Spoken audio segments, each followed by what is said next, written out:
Hello friends, आप सभी का स्वागत है राजा कोचिंग इंस्टीट्यूट के ऑनलाइन प्लेटफॉर्म पे।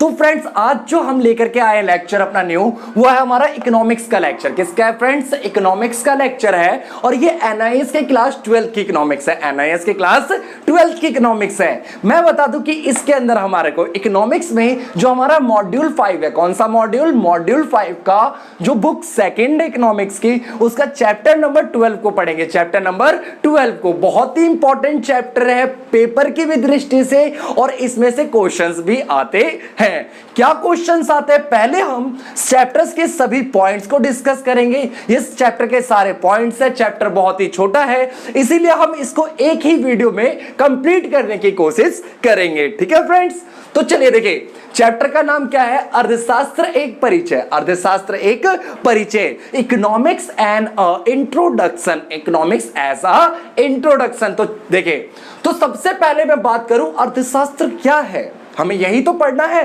अर्थशास्त्र एक परिचय, क्या पढ़ना है? अर्थशास्त्र एक परिचय सॉरी अर्थशास्त्र एक परिचय पढ़ना है। तो देखिए, जैसे कि मेरा नाम राजा है, मेरा नाम राजा कैसे पढ़ा? मेरा नाम राजा किसी ने रखा होगा, मम्मी ने रखा होगा, पापा ने रखा होगा। उसी तरीके से ये जो अर्थशास्त्र लिखा है, अर्थशास्त्र, ये अर्थशास्त्र शब्द कैसे आया, इस शब्द की उत्पत्ति कैसे हुई, ये कहां से हुआ, सबसे पहले हम इसको जानेंगे। तो अर्थशास्त्र जो शब्द है ये ग्रीक भाषा, कौन सी भाषा? ग्रीक भाषा। मैं आपको बता दूं कि प्रमुख रूप से प्राचीनतम कुछ भाषाएं थी, जैसे लैटिन भाषा, ग्रीक भाषा, संस्कृत भाषा। ज्यादातर जो वर्ड्स है हमारे वहीं से उत्पन्न हुए हैं, इन्हीं प्राचीन भाषाओं से उत्पन्न हुए हैं। जैसे मैं आपको एक एग्जांपल दूं, जैसे हमारा कौवा जो है संस्कृत के काक से आया है। कहां से आया है? संस्कृत के काक से आया है। मौसम जो शब्द है अरबी भाषा के मौसीम से आया है। उसी तरीके से जो इकोनॉमिक्स जो शब्द है, ये अर्थशास्त्र जो शब्द है, उस शब्द की उत्पत्ति ग्रीक भाषा के दो वर्ड से हुई है, एक OKIOS, ओकायोस, और नीमियन या नीमियस भी बोलते हैं। ठीक है, इस शब्द के अलग अलग तरीके से आपको लिखे हुए मिल जाएंगे। जो हमारा अर्थशास्त्र शब्द है वो ग्रीक भाषा के दो शब्द ओकायो, नीमियन या नीमियस शब्द से उत्पन्न हुआ है। ओकायो का अर्थ था घरेलू। क्या अर्थ था फ्रेंड्स? घरेलू। और नीमियन का या नीमियस का अर्थ था प्रबंध। क्या था फ्रेंड्स? प्रबंध। ओकायो का मतलब क्या हुआ? घरेलू, और नीमियन का मतलब क्या हुआ? प्रबंध। घरेलू प्रबंध को ओकायो नीमियन या ओकायो नीमियस कहते थे। तो ओकायो जो शब्द है हमारा, ओकायोस जो शब्द है, यहां से निकला, उत्पत्ति हुई ECO, इको, और नीमियन से बनी नॉमिक्स। इस तरीके से दोनों शब्द मिलके क्या बन गया? इकोनॉमिक्स। क्या बन गया फ्रेंड्स? इकोनॉमिक्स। हिंदी में जिसे हम कहते हैं अर्थशास्त्र। क्या कहते हैं? अर्थशास्त्र। तो आपको क्लियर हो रहा होगा, पहला ही जो पॉइंट है हमारा अर्थशास्त्र का परिचय। देखिए, पूरा डिस्कशन करेंगे पर वीडियो को अंत तक जरूर देखेगा। ठीक है, अर्थशास्त्र का अर्थ, ये डेमो लेक्चर है। ठीक है, और आगे की लेक्चर भी आपको 2-3 लेक्चर फ्री, बिल्कुल फ्री ऑफ कॉस्ट मिलेंगे। उसके बाद पेड स्टूडेंट्स के लिए होते हैं लेक्चर्स। ठीक है फ्रेंड्स, देखिए, पर जितने भी फ्री लेक्चर्स है उनको कुछ ऐसे ही छात्र होते हैं जो बहुत ही आर्थिक रूप से, क्योंकि हम इकोनॉमिक्स पढ़ रहे हैं तो इकोनॉमिक्स के शब्दों को भी प्रयोग करेंगे ज्यादा से ज्यादा। ठीक है, आर्थिक रूप से जो पिछड़े हुए हैं वो मेरे को व्हाट्सएप पे कांटेक्ट करके बात कर सकते हैं। अगर कोई समस्या होगी तो उनकी समस्या को समझा जाएगा। ठीक है, तो सबसे पहला जो हमारा टॉपिक है, समझ आया, अर्थशास्त्र शब्द कहां से आया? ग्रीक भाषा। कहां से आया? ग्रीक। ये ग्रीक भाषा क्या है? प्राचीनतम भाषाएं थी। ग्रीक भाषा के दो शब्द ओकायो, नीमियन। ओकायो, नीमियन। ओकायो का मतलब क्या हुआ? घरेलू। नीमियन का मतलब क्या हुआ? प्रबंध। तो घरेलू प्रबंध ओकायो नीमियन। ठीक है, वैसे ही ओकायोस से क्या निकला? इको, और नीमियन से क्या निकला? नॉमिक्स। तो इस तरीके से ये दोनों वर्ड्स मिलकर के क्या बन गए? इकोनॉमिक्स। अच्छा, इको का क्या अर्थ होता है? साधारण तौर पे इको एक गाड़ी हो जाती है इको गाड़ी है, और इको का मतलब होता है एनवायरमेंट, पर्यावरण। पर यहां पे जो इको का अर्थ है वो है धन। अर्थात कह सकते हैं मुद्रा, पैसा, ठीक है। और नॉमिक्स का मतलब होता है प्रबंध। तो इस तरीके से इकोनॉमिक्स का जो अर्थ निकल कर के आया, मूल अर्थ वो है धन या मुद्रा का प्रबंध। क्या हुआ? आप कॉपी में तुरंत नोट डाउन कीजिएगा, और नहीं है तो स्टूडेंट्स मेरे से नोट जरूर ले लें, ठीक है, व्हाट्सएप से। ओकायो नीमियन, ओकायो से इको बना, और इको का मतलब क्या होता है? धन या मुद्रा, और नॉमिक्स का मतलब क्या होता है? प्रबंध। तो इस तरीके से इकोनॉमिक्स का मतलब क्या हुआ? धन का प्रबंध, धन का प्रबंध। यहां पे क्लियर है? इकोनॉमिक्स वर्ड कहां से आया था? पूरा क्लियर है। इकोनॉमिक्स वर्ड ग्रीक भाषा, ओकायो नीमियन, ओकायो का मतलब क्या हुआ? घरेलू, नीमियन प्रबंध, फिर ओकायो से बना इको, नीमियन से बना नॉमिक्स। इस तरीके से इकोनॉमिक्स, इको का मतलब होता है मुद्रा, देखिए धन, नॉमिक्स का मतलब प्रबंध, धन का प्रबंध ही इकोनॉमिक्स कहलाता है। ठीक है, यहां तक क्लियर है? तो आगे देखते हैं, ठीक है। हाँ, आगे देखते हैं। तो देखिए अर्थशास्त्र का, अगर ये तो हमने समझा अर्थशास्त्र का क्या अर्थ है। अगर हम बोले परिचय या इसकी प्रॉपर डेफिनेशन, तो वो क्या होगी? तो वो आप मेरे साथ तुरंत लिखेंगे।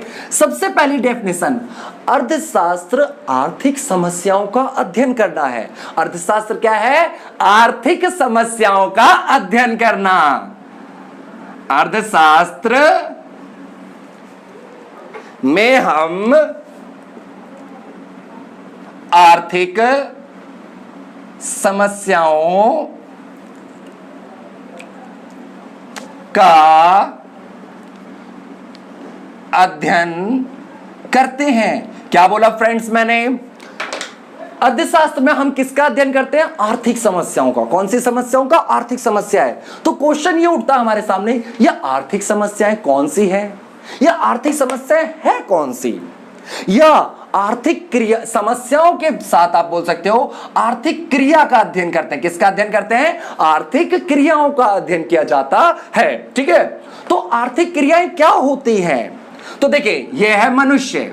मान लो ये काल्पनिक है भाई, पूरा तो बना नहीं सकता मैं, ठीक है, तुम्हें तो बना नहीं दूंगा, या अपने आप को नहीं बना पाऊंगा। सॉरी फ्रेंड्स, थोड़ा खांसी की प्रॉब्लम आ रही है, एक सेकेंड। ठीक है, तो देखिए क्या बोला मैंने आपको, ये मनुष्य है। मनुष्य, अर्थशास्त्र इकोनॉमिक्स में बोला गया मनुष्य एक भूखा भेड़िया। मनुष्य एक क्या है? भूखा भेड़िया, जिसकी इच्छाएं कभी भी तृप्त या संतुष्ट नहीं होती। जैसे मैं शुरू में केवल 20 स्टूडेंट पढ़ाता था, मेरी इच्छाएं संतुष्ट नहीं हुई, मैं और स्टूडेंट पढ़ाऊंगा, और आए, मैं नहीं समाप्त हुई, और ज्यादा पढ़ाऊंगा। मैं पहले करोड़पति था, मैं चाहता हूं मैं पहले लखपति था, फिर मैं चाहता हूं करोड़पति बनूं, करोड़पति से अरबपति, खरबपति, ठीक है, दुनिया में नाम हो। इसी तरीके से, क्यों? क्योंकि मनुष्य क्या है? भूखा भेड़िया। मनुष्य उस भूख को पूरा करने के लिए कुछ ना कुछ क्रियाएं करता रहता है निरंतर रूप से। मैं तुम्हें पढ़ा रहा हूं, मैं भाई नहा रहा हूं, मैं खाना पका रहा हूं, खाना खा रहा हूं, गाना गा रहा हूं, ये सभी कुछ ना कुछ क्या है? क्रियाएं हैं। क्या है? क्रियाएं। तो मनुष्य जो भी क्रियाएं करता है उसको मुख्य रूप से दो वर्गों में विभाजित किया जाता है। एक आर्थिक क्रियाएं और एक अनार्थिक क्रियाएं।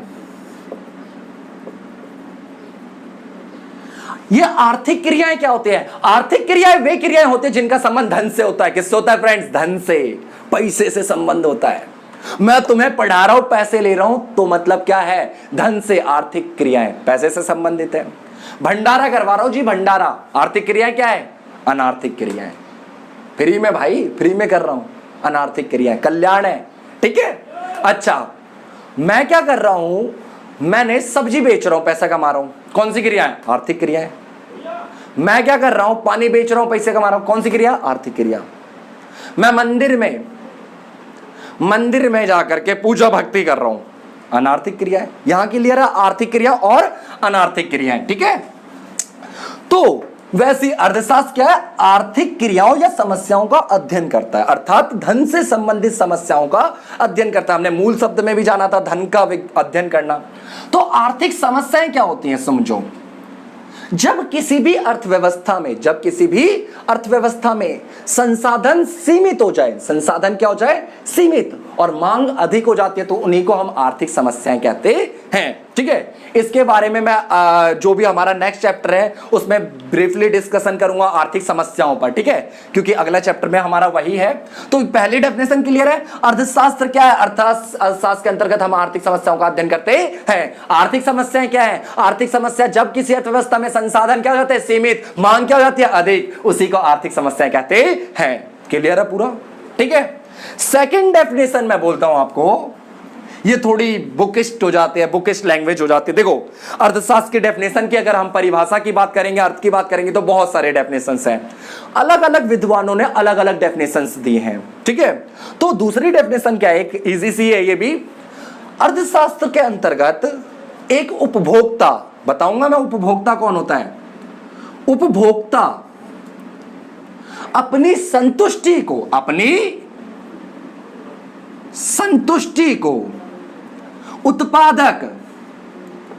उत्पादन को और उपभोक्ता संतुष्टि को, उत्पादन को, और समाज जो हमारा सोसाइटी है वो कल्याण को, वेलफेयर को बढ़ाने का, क्या करने का फ्रेंड्स? बढ़ाने का प्रयास करता है। उत्पादक कौन होता है? वह व्यक्ति जो किसी वस्तु का उत्पादन कर रहा है, कच्चे माल को पक्के माल में बना रहा है।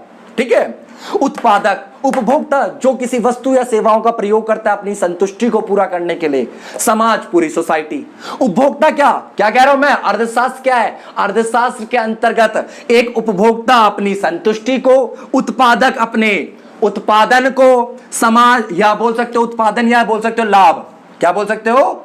लाभ को, प्रॉफिट। उत्पादक क्या चाहता है? एक प्रोड्यूसर क्या चाहता है? लाभ, प्रॉफिट हो जी हमें। समाज अपने कल्याण को बढ़ाने का निरंतर प्रयास करता है।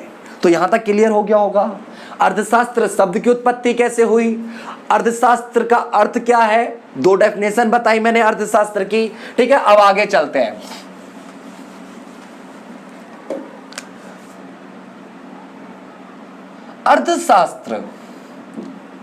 अर्थशास्त्र को अध्ययन करने के लिए, भाई हम पढ़ सकें, उसके अध्ययन में आसानी हो, इसलिए मुख्य रूप से दो शाखाओं में बांटा गया है। कितने रूप में? दो। और मैं बता रहा हूं, अर्थशास्त्र को अध्ययन में आसानी हो, किस में आसानी हो? अध्ययन में। उस आधार पे दो वर्गों में बांटा गया है।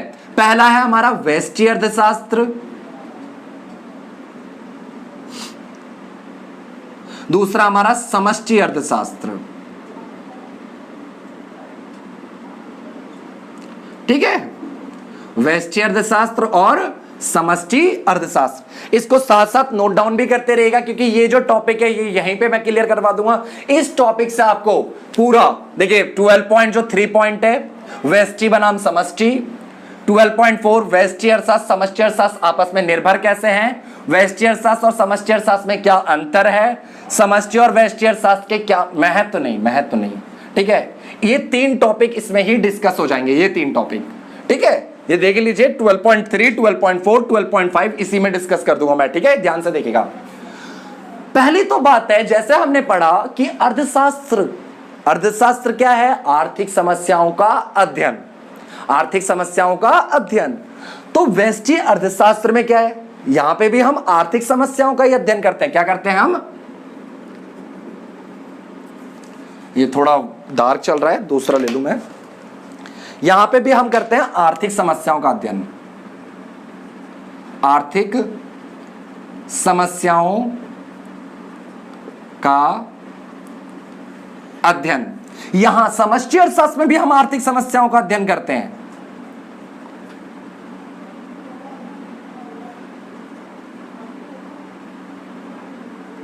पर फ्रेंड्स मैं आपको बता दूं कि जो दोनों में मेन डिफरेंस जो है, ये जो आगे न्यू शब्द जो है आपका व्यष्टि और समष्टि, यहीं पे ये सारा खेल। देखिए, जैसे मैंने बताया था, इकोनॉमिक्स जो वर्ड है, अर्थशास्त्र जो शब्द है, उसकी उत्पत्ति ग्रीक भाषा के ओकायोनिमियन से हुई थी, नीमियस से हुई थी। वैसे व्यष्टि जो शब्द है उसको हम इंग्लिश में बोलते हैं माइक्रो। क्या बोलते हैं? MICRO, micro. और समष्टि को हम बोलते हैं मैक्रो, MAKRO। CRO। तुरंत इसको नोट डाउन कीजिए मेरे साथ साथ, ठीक है, जिन बच्चे के पास नोट्स नहीं है। माइक्रो और मैक्रो, ठीक है। माइक्रो जो शब्द है वो ग्रीक भाषा के माइक्रोस से लिया गया है। कहां से लिया गया है? ग्रीक भाषा के MICROS,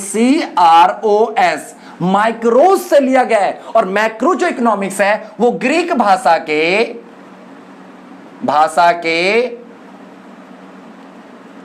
मैक्रोस से लिया गया, ग्रीक भाषा के मैक्रोस से लिया गया है, ठीक है। माइक्रोस का अर्थ होता है छोटा। क्या होता है फ्रेंड्स? छोटा। और मैक्रोस का अर्थ होता है बड़ा। क्या होता है? बड़ा। वह व्यापक, बड़ा वह व्यापक, व्यापक। छोटा वह सूक्ष्म कह सकते हो। क्या कह सकते हो? सूक्ष्म, सूक्ष्म। छोटा व सूक्ष्म। तो इसको आराम से समझिए। अब वेस्टी, वेस्टी को हम अंग्रेजी में माइक्रोस कहते हैं। और माइक्रोस शब्द की उत्पत्ति ग्रीक भाषा के माइक्रोस से हुई है, जिसका अर्थ होता है छोटा व सूक्ष्म, छोटा व सूक्ष्म। कुछ लोग व्यक्तिगत भी कहते हैं। क्या कहते हैं? व्यक्तिगत, व्यक्तिगत, ठीक है। पूरी बात क्लियर करते हुए चल रहा हूं। मैक्रोस जिसे हम समष्टि कहते हैं हिंदी में, शब्द की उत्पत्ति ग्रीक भाषा के मैक्रोस से हुई है, जिसका अर्थ बड़ा व व्यापक होता है, बड़ा व व्यापक होता है, ठीक है। इसे कुछ लोग कहते हैं समग्र, ठीक है, समग्र, ठीक है। तो देखिए वेस्टी अर्थशास्त्र क्या? आर्थिक समस्याओं का अध्ययन करना छोटे स्तर पे। कैसे स्तर पे? छोटे स्तर पे आर्थिक समस्याओं का अध्ययन करने को ही वेस्टी अर्थशास्त्र कहते हैं। समष्टि अर्थशास्त्र बड़े स्तर पे, समग्र स्तर पे, व्यापक स्तर पे आर्थिक समस्याओं का अध्ययन करना है। क्या कहलाता है? समष्टि अर्थशास्त्र कहलाता है। क्लियर है? तो देखिए यहां क्लियर हो गया ये पॉइंट नंबर, ये जो हमारा पॉइंट नंबर कौन सा? वेस्टी अर्थशास्त्र, समष्टि अर्थशास्त्र, वेस्टी बनाम समष्टि, ये क्लियर हो गया 12.3, ठीक है। मैंने पहला बता दिया, 12.1 मिटा देता हूं। अर्थशास्त्र का अर्थ हो गया 12.3 हो गया। वेस्टी क्या होता है, समष्टि क्या होता है, क्लियर है आप लोगों को पूरा, ठीक है। अब समझते हैं इनमें अंतर, इनमें अंतर। ये जो पॉइंट है 12.5, इसको नोट डाउन कीजिएगा। 12.5 में जो अंतर है वेस्टी और समष्टि में अंतर, पहला तो अंतर यही हो गया। दूसरा अंतर देखिए, पहला पॉइंट ऐसे लिखिएगा, पहला पॉइंट ये हो गया आपका, ठीक है। ये दूसरा पॉइंट बनाइएगा। पहला पॉइंट, वेस्टी शब्द की उत्पत्ति, वेस्टी को हम अंग्रेजी में माइक्रो कहते हैं, जो ग्रीक भाषा के माइक्रोस से उत्पन्न हुआ, जिसका अर्थ होता है छोटा। पहला पॉइंट यहां, पहला पॉइंट, समष्टि को हम अंग्रेजी में मैक्रो कहते हैं, जिस शब्द की उत्पत्ति ग्रीक भाषा के मैक्रोस से हुई है, जिसका अर्थ समग्र व व्यापक या बड़ा होता है। दूसरा पॉइंट आप बनाइएगा, वेस्टी अर्थशास्त्र के अंतर्गत हम आर्थिक समस्याओं का अध्ययन छोटे स्तर पे करते हैं, समष्टि अर्थशास्त्र के अंतर्गत हम आर्थिक समस्याओं का अध्ययन बड़े स्तर पे करते हैं। तीसरा पॉइंट, इसके अंतर्गत एक व्यक्ति की मांग, एक व्यक्ति की मांग, या बोल सकते हो उपभोक्ता, उपभोक्ता की मांग। दूसरा, उत्पादक की पूर्ति, बाजार संतुलन, बाजार संतुलन, उत्पादक संतुलन, उत्पादक संतुलन, ठीक है। इनका अध्ययन करते हैं। और इसके अंदर क्या करते हैं हम? हाँ, तीसरा पॉइंट है ये, तीसरा पॉइंट। पहला ये हो गया, दूसरा ये हो गया, तीसरा ये हो गया, ठीक है। इसके अंदर क्या करते हैं? समग्र मांग पढ़ाऊंगा, समग्र मांग, समग्र पूर्ति, समग्र मांग। देखो यहां पे एक बंदे की मांग ले रहे हैं, यहां पे समग्र मतलब टोटल, बहुत सारे बंदों का। यहां पे एक बंदे की पूर्ति ले रहे हैं, यहां पे सबकी पूर्ति ले रहे हैं। अर्थव्यवस्था का संतुलन, ठीक है। यहां पे पूरी अर्थव्यवस्था के संतुलन का अध्ययन, 3 पॉइंट हो गए, क्लियर है? नोट डाउन कर लिया? मैं मिटा दूं इसे, वीडियो को रोक करके आप ले देखिए, यहां तक क्लियर है हमें। अब आगे डिस्कस करते हैं, और 3 पॉइंट हो गए हमारे। चौथा पॉइंट, जो वेस्टी अर्थशास्त्र है यह एक काल्पनिक अर्थशास्त्र है। कैसा अर्थशास्त्र है? काल्पनिक, माना हुआ है, ऐसा हो सकता है। कीमत बढ़ेगी तो मांग घटेगी, कीमत घटेगी तो मांग बढ़ेगी। मान के चलता है, काल्पनिक अर्थशास्त्र है और ये वास्तविक अर्थशास्त्र है। अर्थात जो भी होगा, चल रहा है, ऐसा ही होगा, ये ही होगा, उसका अध्ययन करते समष्टि अर्थशास्त्र में। क्लियर है? ठीक है, थैंक यू। अच्छा, कमेंट कीजिए, शेयर कीजिए, ठीक है, फेसबुक पे शेयर कीजिए, अपने फ्रेंड्स को व्हाट्सएप पे स्टेटस लगाइए, बस आपसे यही चाहता हूं। देखिए, और डेमो लेक्चर है, अगर आप हमारे पेड कोर्सेस में ज्वाइन करना चाहते हैं तो आप हमारे साथ जुड़ सकते हैं, ठीक है, जुड़ सकते हैं। व्हाट्सएप के माध्यम से आपको प्रॉपर वीडियोस क्लासेस प्रोवाइड कराई जाएगी, ठीक है। देखिए, अब एक और पॉइंट, जो व्यष्टि अर्थशास्त्र है ये कीमत सिद्धांत पर आधारित है। कौन से सिद्धांत पर? कौन से सिद्धांत पर आधारित है व्यष्टि अर्थशास्त्र? कीमत सिद्धांत पर। और ये जो सिद्धांत है आय सिद्धांत, आय सिद्धांत पर आधारित है, ठीक है। तो ये कीमत सिद्धांत क्या होता है, आय सिद्धांत क्या होता है? सुनिए, हम व्यष्टि अर्थशास्त्र में जितना भी टॉपिक पढ़ेंगे फ्रेंड्स, वो कीमत, देखो, मांग, एक व्यक्ति की मांग, तो कीमत बढ़ेगी तो क्या होगी, कीमत घटेगी तो क्या होगी। कोई भी टॉपिक पढ़ेंगे तो कीमत बढ़ेगी, घटने पे क्या हो रहा है उसका अध्ययन करेंगे। और आय सिद्धांत अर्थात आय बढ़ेगी तो क्या होगा, आय घटेगी तो क्या होगा, आप समष्टि अर्थशास्त्र में। क्लियर है? यहाँ पे 5 अंतर डिफरेंस हो गए, तो हमने ये पॉइंट भी क्लियर कर लिया। 12.3। देखिए, हम लास्ट टॉपिक पढ़ेंगे अब, वास्तविक बनाम आदर्शात्मक अर्थशास्त्र। वास्तविक बनाम आदर्शात्मक अर्थशास्त्र। तो देखिए, जो वास्तविक अर्थशास्त्र है वो हमारा भूत, वर्तमान तथा भविष्य के आर्थिक मुद्दों से संबंधित होता है। भूत, वर्तमान और भविष्य के आर्थिक मुद्दों से संबंधित होता है, जबकि जो हमारा आदर्शात्मक अर्थशास्त्र है वो आर्थिक समस्याओं में अर्थशास्त्रियों का क्या विचार है, अर्थशास्त्रियों का क्या विचार है उससे संबंधित होता है।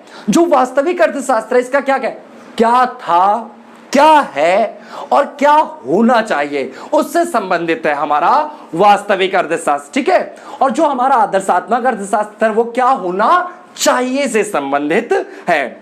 और जो वास्तविक अर्थशास्त्र है वो तथ्यों व आंकड़ों के सत्यता के लिए जांचा जा सकता है। ये कहता है आदर्श वास्तविक अर्थशास्त्र, इन अर्थशास्त्र को हम आर्थिक समस्याओं को तथ्यों तथा आंकड़ों से सत्यापन की जांच कर सकते हैं। और हमारा आदर्शात्मक अर्थशास्त्र कहता है कथनों तथा अकथनों का जांच नहीं किया जा सकता है। वास्तविक अर्थशास्त्र में मूल्यांकन निहित नहीं होता, इसमें मूल्यांकन निहित होता है। इस तरीके से फ्रेंड्स हमारी वीडियो यहीं पे समाप्त होती है। वीडियो अगर अच्छी लगी हो, डेमो लेक्चर जो हमारा फर्स्ट है ये अच्छा लगा हो, तो आप अपने ज़्यादा से ज़्यादा फ्रेंड्स को शेयर करें और आप हमारे साथ व्हाट्सएप के माध्यम से जुड़ सकते हैं। बहुत ही सस्ते, बहुत ही, देखिए क्या होता है कि जितना भी पूरा का पूरा कॉन्सेप्ट रनिंग होता है, इस कॉन्सेप्ट को रन करने के लिए, वीडियोस के लिए, ठीक है, निरंतर रूप से आप लोगों को वीडियो अच्छे से अच्छे क्वालिटी में उपलब्ध कराए जा सके, इसलिए हम बहुत थोड़ा सा शुल्क लेते हैं आपसे। बहुत थोड़े से शुल्क में आपको कोशिश करते हैं अधिक से अधिक सुविधाएं उपलब्ध करा सके, ठीक है। तो उसको और भी इंप्रूव करने के लिए थोड़ा सा जो चार्जेस है नोट्स के लिए, ठीक है, तो आप देखिए उससे कोई भी ये मत सोचेगा कि हम पैसे के लिए काम कर रहे हैं, ठीक है। एक हमारा गोल है, उस गोल को हम अचीव कर लें आप लोगों के लिए, ठीक है। जब वो अचीव हो जाएगा तो हम आपको अच्छे से अच्छी क्वालिटी जब दे पाएंगे, तो उससे क्या होगा कि हमारे साथ साथ आपका भी, कहते हैं ना, सर्वांगीण विकास, उस पर्पस से हम काम कर रहे हैं, ठीक है। तो फ्रेंड्स ज़्यादा से ज़्यादा फ्रेंड्स को शेयर करें, ठीक है। और जितने भी स्टूडेंट्स को नोट्स चाहिए तो वो नोट्स ले सकते हैं व्हाट्सएप के माध्यम से, मैंने बताया बहुत थोड़े से शुल्क में ले सकते हैं आप, ठीक है। और प्रीवियस ईयर पेपर भी उपलब्ध कराए जा रहे हैं, ठीक है। Thank you for watching Raja coaching institute.